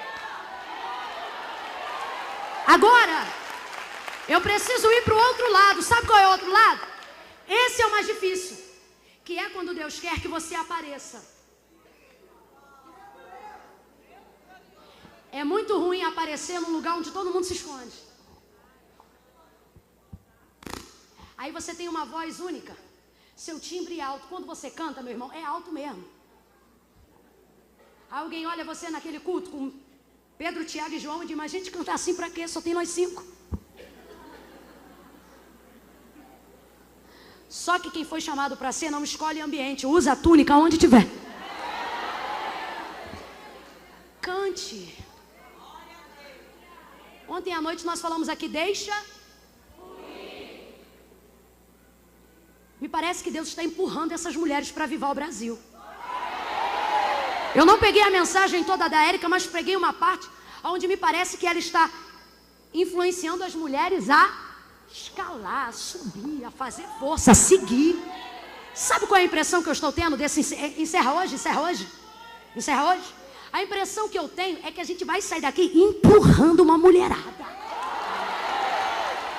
A impressão que eu tenho é que vai ter gente caído no meio do caminho e a gente vai dizer, vambora. Vambora, que a gente pode. Vambora, que Deus chamou a gente para ser. Use o sapato que Deus te deu condições de comprar, a roupa que Ele quer que você vista. Irmã Camila, mas na minha congregação todo mundo é simples. Mas elas vão se inspirar em uma mulher linda que vive de perto, que mora ali. E quando elas verem você, elas vão dizer, é capaz de eu poder ser assim também. Seja. Aí alguém vai dizer, irmã Camila, mas eu não quero, porque os outros acham que na minha igreja eu faço tudo para me aparecer. Agora escute, porque isso pode escandalizar alguns, mas fazer o que se a graça é um escândalo? E se Deus te chamou para aparecer? Gostei daquela ali. Eu falei, e se Deus chamou para aparecer? Ela já sabe. E se Deus te chamou para aparecer? Irmã, e Deus faz isso? Faz. Porque Ele disse, ficar em Jerusalém até que do alto seja revestido de poder. Depois que eles fossem revestidos de poder, cumprir-se-ia a segunda promessa. Vocês serão minhas testemunhas, reflexo de quem eu sou. Judeia, Samaria, até os confins da terra. Mas olha o que Jesus vai dizer. Não saiam de Jerusalém, sem que antes vocês sejam revestidos de... Sabe o que Jesus está dizendo? Eu não quero ninguém falando em meu nome, sem ser o que eu sou. Tem que ter poder. Depois do poder, vocês podem ir. Você já viu alguém sem poder não aparecer? Não tem como. Porque uma das situações do poder é fazer o que ninguém faz. Isso é poder. Então o poder aparece. Quando o Senhor te chama, te capacita, te dá poder. Ele quer que você seja testemunha. E se você for alguém que Deus escolheu para aparecer? Isso escandaliza quem não gosta disso. Só que e se Deus chamou você para dizer, eu quero que você faça o melhor bolo no aniversário. Eu quero que você cante para 3, como se canta para 3.000. Seja. A partir de hoje, quando receber a oportunidade, nada de mimimi, não. Levanta a cabeça, ajeita o cabelo, murcha a barriga, estufa o peito. Eu saúdo as irmãs com a paz do Senhor. A partir de hoje, culto de mocidade na igreja. Aí vai ter programação, você que é coordenadora. Está falando com alguém aqui? A gente bota o fulano para cantar, o outro para pregar, nada disso. 3 meses antes já tem que ter o pregador, tem que ter o cantor. O investimento de cada um, se vai ter janta, se não vai ter janta, quem abre o culto, quem fecha o culto. Quando chegar na hora pode ter 15 pessoas e as 15 caravanas que você convidou não vir. Faz culto como se a igreja estivesse lotado. Prega como nunca, canta como nunca, ora como nunca. Seja. Você vai ter que lidar com a situação em conviver com pessoas que estão à sua volta que ainda não são. E elas vão se incomodar porque você usa túnica em lugar de pastor. Porque você usa túnica em região que não é palácio. E muita gente vai dizer, para que isso? E você vai responder, porque Deus, quando me vê, não espera eu ser para fazer. Deus já me vê sendo. Deus já me vê sendo o que Ele quer que eu seja. E para que eu ocupe o lugar que Ele tem para mim, eu não posso me comportar lá quando Ele me honrar. Eu já tenho que me comportar agora para Ele ter prazer de me colocar aonde Ele já preparou para mim. E por fim, por que José? Gente, olha o sonho. Eis que estávamos no campo. Eis que os vossos molhos estavam diante do meu molho. E os vossos peixes se inclinaram perante o meu. Os irmãos, naquela hora, só deram atenção para quem se inclinou e para quem ficou de pé. Por que José? Por que você? Porque o Senhor, aleluia, sabe quem sabe sonhar. Olha o que ele vai dizer. Os irmãos só estão preocupados assim, quem ficou de pé e quem ficou inclinado. Só que no sonho tem mais do que quem ficou de pé ou quem ficou inclinado. Muito pelo contrário. O sonho não começa contando quem ficou de pé e quem ficou inclinado. O sonho começa contando, dizendo assim, eis que estávamos. Glória a Deus. Você também está preocupado com quem está de pé e inclinado, por isso você não glorifica. Nós somos assim. Mas o sonho é, eis que estávamos. O sonho é de quem? O sonho é de quem? Só que no sonho que é dele, ele está dizendo, eis que... Teve gente que já entendeu. José está dizendo, o sonho é meu, mas no meu sonho tem lugar para todo mundo. Eis que estávamos. O sonho é meu, mas tem lugar para todo mundo. Segundo ponto. Eis que os vossos feixes estavam em pé. O sonho não começa dizendo que eles estavam inclinados. O sonho começa com José dizendo: o meu estava inclinado e o de vocês estava de pé. Princípio de honra, ele é o mais caçula dos seus irmãos. Deus não vai permitir que José seja honrado antes dos primogênitos, antes dos irmãos mais velhos. Todos eles serão honrados e José será o último. E se você for analisar a história do capítulo 37 ao capítulo 45, foi assim. Sabe o que ele está dizendo? Eu vou esperar a minha hora, enquanto todos serão honrados. Essa é a interpretação legítima do sonho de José, bíblica do sonho de José. Todos começam de pé e o dele começa inclinado. Mas a Bíblia diz que o feixe dele também se levantou. E também ficou de pé. E os feixes que estavam à volta dele se inclinaram perante o feixe dele. Sabe o que ele está dizendo? Que a hora dele também chegou. Aí você vai dizer: irmã Camila, está muito difícil para mim, porque parece que todo mundo levanta e só eu fico inclinado. Talvez seja. Só que Deus me trouxe aqui nessa manhã para te dizer: não tem problema. Sabe por quê? Quem mais tempo fica inclinado eram quantos irmãos, gente? Não. Naquele momento, 10. Ele era o 11, Benjamim seria o 12. 10 feixes inclinados. 10 feixes de pé. Ele teve que esperar 10 feixes ficar de pé. No sonho, 10 feixes estão de pé. O que é mais rápido? 10 ficar de pé ou 1 ficar de pé? Ele teve que ver 10 de pé. Enquanto isso, ele ficou inclinado. Só que agora ele vai ficar de pé e 10 vão ter que se inclinar. O que isso significa? Semeadura de tempo. Quem muito tempo se abaixa para alguém levantar, muito tempo fica de pé. Muito tempo fica de pé, enquanto outros se inclinam. Alguém quer trazer a história de José como tipologia da igreja? A igreja não é a tipologia da história de José e nem vice-versa, mas é a tipologia de relacionamentos e de família. Quando José já é governador e rege todo o Egito, ele tinha tudo, mas não era feliz, porque a família não estava com ele. No dia que ele reencontrou a família, a Bíblia diz que ele chorou agarrado ao pescoço do seu pai, como nunca chorou na sua vida. Sabe o que é isso? Cumprimento de promessa nenhuma vai me distanciar de ter a companhia de quem eu amo. Cumprimento de promessa nenhuma vai me distanciar de ter a companhia de quem eu amo. Sabe o que Deus está dizendo? O sonho é seu, mas tem lugar para quem você quiser. Bota no teu sonho quem você ama. Bota no teu sonho quem você deseja ter por perto. Pega na mão da tua irmã e diga para ela: o sonho é meu, mas tem lugar para você. Agora, se você crer, pergunta para ela: tem lugar para mim no teu sonho? Tem lugar para mim no teu sonho? E aí, tem? Tem? Tem? Tem? Tem? Tem? Tem? Oh, glória a Deus. Oh, aleluia. Teve gente que não entendeu. Vou traduzir para miúdos. Eu fui na tua casa quando tua cozinha não era piso de porcelanato. Tu deixava a gente entrar e deixava a gente marchar, e eu profetizei que Deus ia te dar uma casa com uma cozinha de porcelanato, com uma geladeira inox, com uma pia tremenda, com um armário duplex. Era uma coisa linda. Aí agora que Deus realizou, você quer fazer eu orar apenas da varanda para não arranhar seu porcelanato. Me obriga a tirar a sandália. O Senhor está dizendo: tinha lugar no teu sonho quando você não era ninguém. Agora que você é, a pergunta é: tem lugar naquela tua cozinha para eu dar lugar com o varão lá dentro? Tem um café coado lá para mim?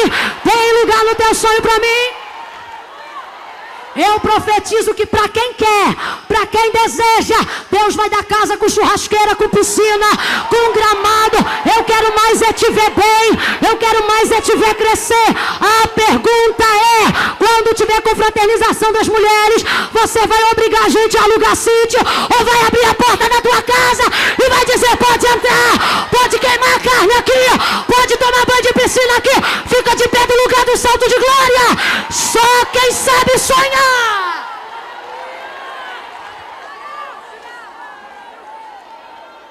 O O sacrifício do sonho foi de José. Mas na realização, ele permitiu entrar todo mundo. Os irmãos dele agora estão no palácio inclinados exatamente como ele sonhou. Aleluia. Quem foi para a cova? Diga ele. Quem foi vendido? Quem chorou? Quem foi preso? Quem foi caluniado? Quem foi honrado? Quem Deus exaltou? Quem se assentou no governo? Quem foi o chefe de confiança? Quem prosperou o Egito? Quem guardou comida? Quem restaurou a casa? Quem livrou seus familiares da fome? Está entendendo? Deus está dizendo. Deus está dizendo. Ei. Tem gente aqui que literalmente é o menor dos seus irmãos. Mas é tão próspero que tem irmão na tua família que é mais rico. Mas quando precisa de dinheiro, pede para você. O sonho é meu. Mas tem lugar para todo mundo que eu amo. Irmã, eu quero é que você pregue. Eu me lembro que quem falou comigo muito antes do Mulheres Avivadas, de eu conhecer, que eu não conhecia o trabalho, foi Érica. Érica parece que já prega aqui é dinossauro do Mulheres Avivadas. Quanto tempo? Esse é o 5º ano? 4º ano. E eu me lembro que Érica comentou algo sobre isso. Não sei se comigo, com a pastora Aline, mas eu lembro de um comentário desse. Camila, você tem que... Aí uma vez eu vi Érica botando na página do meu Facebook. Aline, essa é Camila, marcou as duas. É o tipo da pessoa que vê que no sonho tem lugar para mais gente.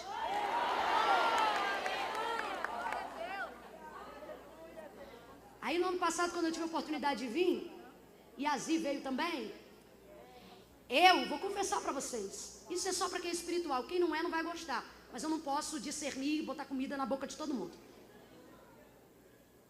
Quando a gente estava no hotel, antes de vir para cá, eu ministraria e a Zi ministraria depois. Foi num dia louco aqui no ano passado, que eu não sei quem estava, que eu agarrei na mão de Isa, nós marchamos, ficamos doidona aqui. Foi muita glória, foi o tal do Damasceno. O que foi aquilo? Érica, tem uma foto no Face que eu estou segurando a cara de Érica com a boca aberta de um lado, Érica do outro. É um negócio assim. E eu me lembro que antes de sair do hotel, eu disse assim, Azi, eu preguei, todo mundo pregou, Mulheres Avivadas está sendo uma glória. Mas escuta o que eu estou dizendo, Deus está entregando esse congresso hoje na tua mão. É linguagem de pregador. Eu quis dizer que Deus ia fazer, no momento em que ela estava pregando, algo que Deus ainda não tinha feito. Algo extraordinário, algo diferente. Ah, você que é religioso vai dizer, irmã, não tem isso. Aqui não tem o quê? Quando a Aziz subiu aqui e começou a ministrar, aconteceu o que eu lembro que tem cheiro de cumprimento de promessa. Meia dúzia de irmãs do meu canto esquerdo, porque eu estava sentada ali, começaram a dizer, dada a unção e intrepidez com que Deus usava, e dizia, quem é essa mulher? De onde ela veio? Que mulher é essa? Que mulher é essa? Eu olhei para Aziz na hora com aquele olho arregalado de quem se comunica Nova Iguaçu e Belfor Roxo. Eu olhei assim, Aziz olhou assim, eu estendi a mão, ela chorou antes de pegar o microfone. Entendi o mistério. Naquele dia, sabe o que eu fiz? Eu me inclinei.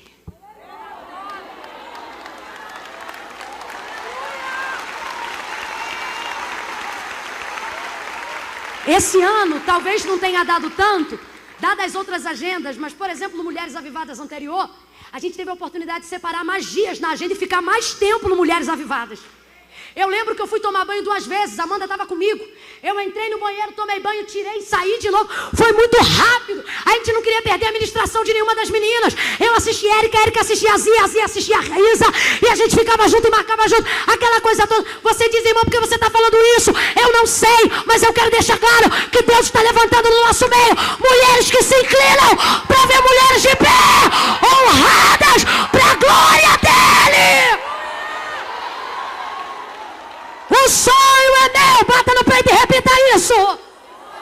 Não, você não falou com intrepidez. O sonho é meu, diga. Diga, o sonho é meu. Pega na mão dessa amada e diga, mas tem lugar para você. Tamo junto.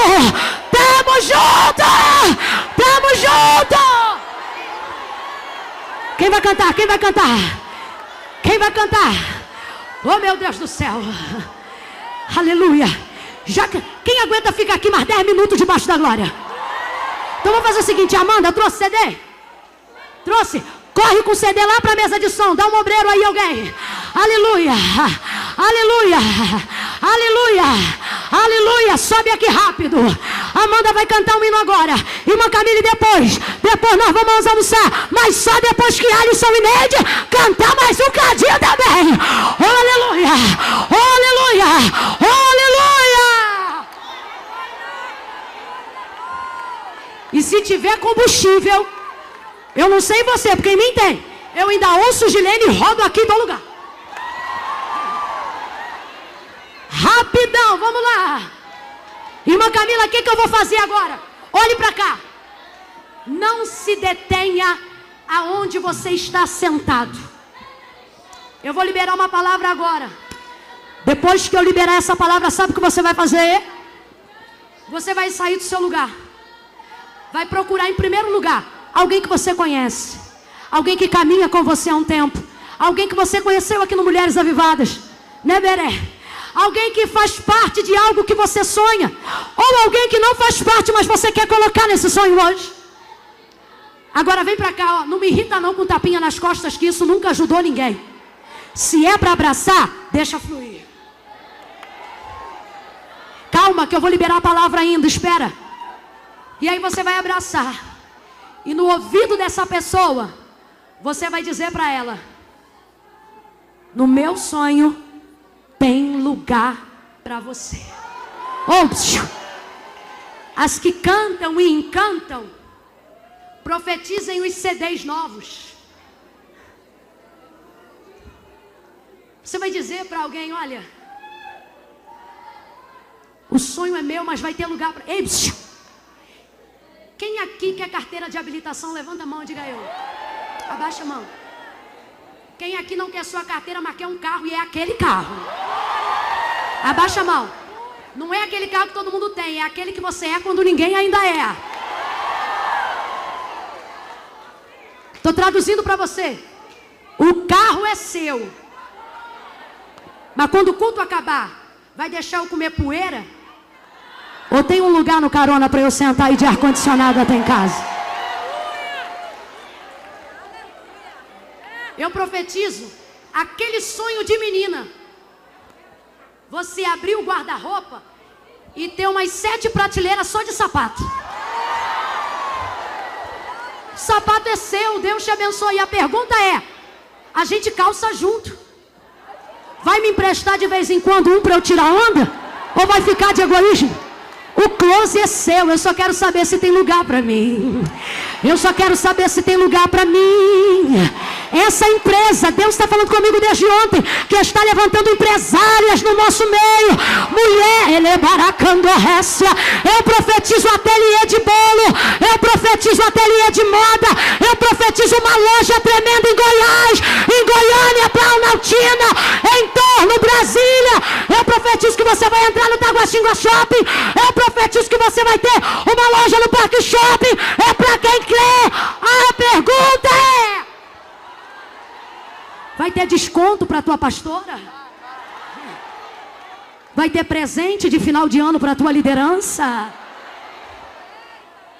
O sonho é meu, mas nele tem lugar para todo mundo.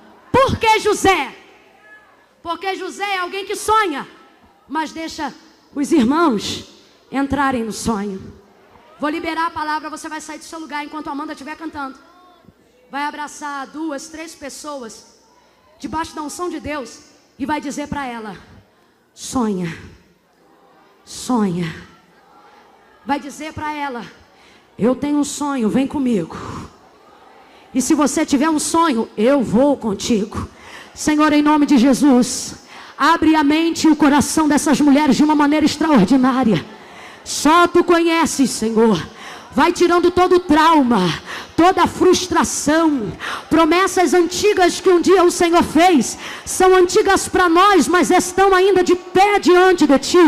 Que esse final de ano seja um ano de realizações ainda antes da virada, de dia 31 para o 1º de janeiro. Que curas sejam realizadas ainda antes da virada. Causas na justiça sejam liberadas ainda este ano, antes da virada. Que 2016 seja a inauguração de sonhos que a gente sonhou em 2015. Que nós vivamos a realização, que vivamos a salvação de um marido, a libertação de um filho, a inauguração de um ministério, a prosperidade na nossa casa, uma nova conduta espiritual. Nos ajuda a colocar mãe, pai, tio, pastor, igreja, amiga, dentro do sonho que o Senhor nos deu. Nos ajuda a honrar e glorifica o teu nome. Sai do teu lugar, em nome de Jesus. Abraça alguém e diga para essa pessoa: sonha, sonha. Aleluia, aleluia, aleluia. Pastor Egmar, Deus vai fazer mais, porque o Senhor sempre